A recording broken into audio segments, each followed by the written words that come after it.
Hello बच्चों, part 6 का पहले पार्ट का वीडियो आप तक पहुंच चुका है और ये दूसरा पार्ट है जो आज मैं करने जा रही हूँ। ये भी आपके पास पहुंच जाएगा। इसमें हमने 2 क्वेश्चन उसमें पहले करा दिए थे, कठिन शब्दों का सुलेख और शब्दार्थ। अब आगे का जो नेक्स्ट क्वेश्चन है वो है विलोम शब्द। विलोम शब्द, ये जितनी भी एक्सरसाइज है बच्चों आपको अपनी कॉपी में ही करनी है, कंटिन्यूटी में जैसे मैंने दिया है आप उसी क्रम में करते चले जाइए। विलोम शब्द हैं, विलोम शब्द के शब्द भी यानी शब्द के विलोम भी मैंने यहाँ लिखे हुए हैं, आप देखेंगे ध्यान से। जल्दी का देर से, दुर्गम कठिन होता है तो सुगम आसान हो गया, महत्वपूर्ण गौण या महत्वहीन, यानी महत्वपूर्ण कोई चीज बहुत इंपॉर्टेंट होती है हमारे लिए, कुछ होती गौण महत्वहीन जिसका ज्यादा कोई हमारे लिए इंपॉर्टेंस नहीं होती है, तो उसको हम गौण भी बोलते हैं और महत्वहीन भी बोल सकते हैं।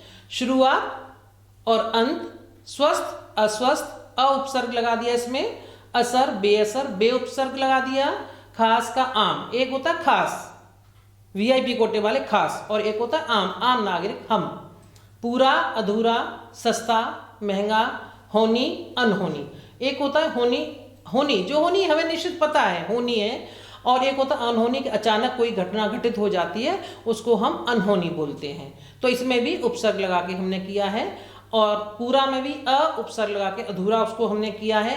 अब इसके बाद नेक्स्ट है बच्चों मोस्ट इंपॉर्टेंट एक्सरसाइज, इसको जरा ध्यान से देखिएगा। इसमें है अनेकार्थी शब्दों के वाक्य बनाओ, यानी शब्द को, एक ही शब्द को 2 बार हमने दिया है, इसमें रिपीट किया है और उसके दोनों के भिन्न अर्थ है, अर्थ एक नहीं है, दोनों के शब्द एक है लेकिन अर्थ दोनों के भिन्न है। तो इनका अर्थ क्या है उसके हिसाब से आपको वाक्य, पहले जब तक आप अर्थ को नहीं समझेंगे वाक्य नहीं बना पाएंगे, और जैसे ही आपको अर्थ पता लगेगा कि दोनों के अलग अलग अर्थ क्या हैं आप उसके वाक्य को इजीली बना पाएंगे, आसानी से बना पाएंगे। पता, एक पता होता है मालूम किसी चीज का, मुझे मेरे मित्र के बारे में, अपने मित्र के बारे में सब कुछ पता है, तो यहां हो गया मालूम।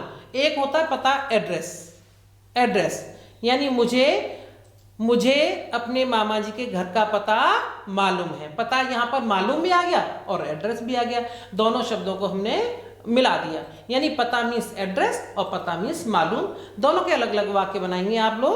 पर का मतलब होता है ऊपर, छत पर, मेज पर, छत पर मोर नाच रहा है, पर मीन्स होता है, दूसरा पर का मतलब होता है पंख, चिड़िया किससे उड़ती है, पर से, चिड़िया पर से उड़ रही है। मोर किससे नाचता है, परों से नाचता है, मोर परों से नाचता है, यानी एक पर का मतलब हो गया ऊपर, मेज पर गिलास रखा है, और दूसरा पर हो गया पंख, चिड़िया परों से उड़ती है, या तोते के मोर के पर बहुत सुंदर होते हैं। साल का दोनों का अलग अलग अर्थ है। साल का मतलब होता है वर्ष, यानी मैं 10 साल का हूं, 10 वर्ष का हूं, और 1 साल का मतलब हो गया, साल का एक विशेष पेड़ होता है उसे हम साल का वृक्ष बोलते हैं, तो और उसका पेड़ जो होता है उसकी खासियत होती है बहुत महंगा होता है, और ज्यादातर वो पहाड़ी इलाकों में, पूर्वी इलाकों में पाया जाता है। साल का पेड़ बहुत कम हो गए क्योंकि पहले बहुत काट लिए गए, बहुत कीमती भी होता है, स्मगलिंग भी इस पेड़ की बहुत ज्यादा हुई, तो ये बहुत मात्रा में कम हो गए। तो इस यहाँ पर 1 साल का जो पेड़ है और दूसरा साल वर्ष के लिए आया है, यानी आयु तुम्हारे कितने साल की हो, कितना वर्ष, कितने साल हो गए, ये सब उसमें। अंक का मतलब होता है, एक अंक का मतलब है यहाँ पर नंबर, मेरे हिंदी में 25 यानी 25 अंक आए हैं, अंक मीन्स नंबर, और दूसरे अंक का मतलब होता है गोद, अंक मीन्स गोद, माँ अपने छोटे बच्चे को अंक में रखती है, या छोटा बच्चा अपनी माँ की अंक में रहना पसंद करता है, या उसमें उसे आनंद आता है, खुश रहता है, तो अंक मीन्स गोद, और अंक का मतलब हो गया नंबर। यहाँ दूसरा शब्द है आम और आम एक फल का नाम है, आम फलों का राजा है जो हम खाते हैं, इस्तेमाल करते हैं। आम एक फल का नाम, दूसरा आम है आम आदमी, मामूली, साधारण, मैं आम आदमी हूं। आम आदमी को बहुत सी मुसीबतों का सामना करना पड़ता है, तो आम हो गया, आम का मतलब समझ में आ गया, एक फल हो गया, एक हो गया आम का मतलब साधारण, मामूली। दूसरा है जल और जल का मतलब जल जाना और जल का मतलब पानी, दोनों के अर्थ है, दोनों के वाक्य आप अपने तरीके से बना लीजिए। नेक्स्ट फोर्थ वाला प्रश्न देखेंगे। शब्दों की सहायता से रिक्त स्थानों की पूर्ति करो। शब्द मैंने दे रखे हैं, मैं इसमें इन शब्दों को फिल नहीं करूंगी, आप लोग अपने आप इनको शब्दों को देखकर ध्यान से वाक्य को पढ़कर इसमें भरेंगे। मैं केवल वाक्य पढ़ रही हूं, आप इस वीडियो में आपके पास पीपीटी भी आएगा, साथ में मेरे शब्दों को जो मैं बोल रही हूं उसको सुनेंगे, सुन के भी आपको तुरंत एकदम से आपके दिमाग में आएगा कि इसमें तो यही शब्द आना है।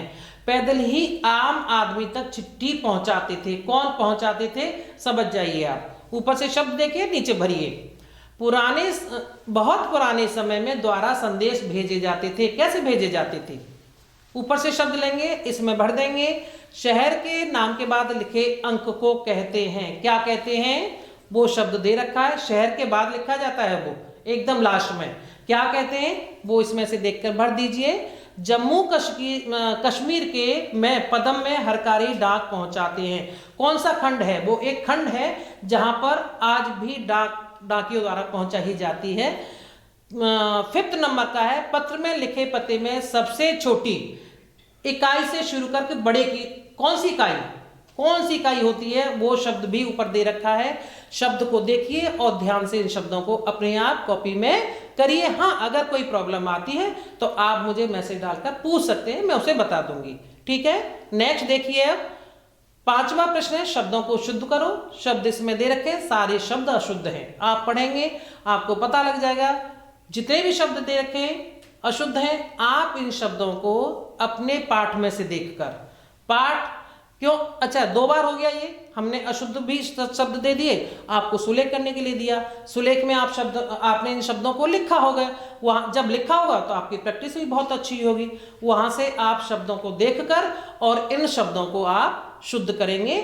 और अगर फिर भी कोई दिक्कत आती है तो आप इन शब्दों को अपने पाठ में से देखकर भी शुद्ध कर सकते हैं, और बहुत ही सही तरीके से। यानी एक लाइन में 2 किस तरह से लेंगे, एक तरफ अशुद्ध शब्द, दूसरी तरफ शुद्ध शब्द, और एक पेज पर केवल आपको 12 या 13 शब्द जाते हैं, उससे ज्यादा आप डबल लाइन नहीं करेंगे, उनकी 4 लाइन नहीं करेंगे कि एक बार यहां लिखा फिर लिखा फिर लिखा फिर लिखा, नहीं, केवल 2 लाइन आपकी साथ चलेंगी।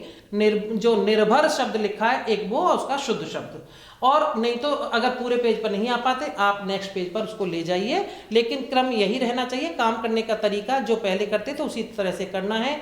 आपका 6th लास्ट इसमें आता है प्रश्नोत्तर। मैं केवल यहां पर आपको थोड़ा सा संक्षेप में बताऊंगी, डिटेल में उतना नहीं बताऊंगी। आप अपनी बुक की हेल्प से करेंगे, यानी बुक की हेल्प से करेंगे। बुक में दे रखे हैं पिन कोड किसे कहते हैं। पिन कोड, पहला प्रश्न है पिन कोड किसे कहते हैं। जिस पेज पर भी आया है, जब आपने अगर अच्छी तरह रीडिंग की है आपको खुद पता लग जाएगा। यानी शहर के बाद लिखे गए अंक को पिन कोड कहते हैं। कहीं ना कहीं आया है, वहां देख लीजिए आप, नहीं तो मेरे शब्दों को तो सुन ही रहे ना जो मैं बोल रही हूं। पिन कोड किसे कहते हैं, यानी शहर के लास्ट में, मैंने बताया ना पिन कोड सबसे लास्ट में आता है, और सबसे लास्ट में हम शहर का नाम लिखते हैं, तो शहर के बाद लिखे गए अंक को पिन कोड कहते हैं। सेकंड है इसका, पिन कोड लिखने से क्या लाभ होता है। अभी जब मैं बता रही थी पिन कोड क्यों लिखा जाता है, जिससे कि डाकिया को गंतव्य स्थान पर जहां उसे चिट्ठी देने जाती है पिन कोड की सहायता से आसानी से पहुंच जाता है, उसे पता लग जाता है कि इस पर ये पिन कोड लिखा हुआ है, इट मीन्स ये चिट्ठी मुझे वहां पहुंचानी है। तो पिन कोड लिखने से डाकिया को गंतव्य स्थान पर पहुंचने में बहुत सुविधा होती है, इसलिए पिन कोड लिखना बहुत जरूरी होता है। नेक्स्ट 3rd देखेंगे, पुराने समय में संदेश कैसे भेजे जाते थे। कैसे भेजे जाते थे, अभी इतना सारा जो शुरू में पाठ मैंने समझाया उसमें आया होगा ना कैसे, यानी संदेश जो भेजे जाते हैं उसका सबसे था कबूतर, और उसके बाद हरकारे, और फिर संदेश वाहक। इन तीनों के द्वारा ही संदेश पुराने समय में भेजे जाते, यानी कबूतर, हरकारे और संदेश वाहकों द्वारा संदेश भेजा जाता था। हरकारों को किस बात का डर बना रहता था, जब मैं समझा रही थी उस समय मैंने बताया था उस समय कि उनको जो रास्ते में जब हरकारे जाते थे अकेले जाते थे, ऊंचे नीचे रास्ते होते थे, पहाड़ी इलाका होता था, जंगल होते थे, उनमें अकेले जाने पर उनको किसका डर रहता था? एक तो जंगली जानवरों का डर रहता था, दूसरा है डाकू लुटेरे का भी डर रहता था, क्योंकि वो मनी ऑर्डर वगैरह जैसी चीज, या बहुत से कोई ऐसे होता है जिसे पता लग जाता है कि भाई बहुत बहुत इंपॉर्टेंट कोई चिट्ठी लेकर जा रहा है, तो उस समय उन्हें लूटने का डर रहता था। रास्ते में उन्हें लोग मारकर डाल देते थे, लूट लेते थे, उनकी दुर्घटना हो जाती थी उनके साथ में। जो 5th नंबर है, पिन किस शब्द का संक्षिप्त रूप है? Pin, PIN, postal index number. PIN postal index number का पिन शब्द संक्षिप्त रूप है। बच्चों इनको एक बार अपनी पाठ में से अच्छी तरह देख लेंगे, पाठ में देखकर अपने शब्दों में इनके उत्तर को लिखेंगे। ध्यान से काम करिए, पूरा साफ सुथरा। ठीक है, धन्यवाद बच्चों।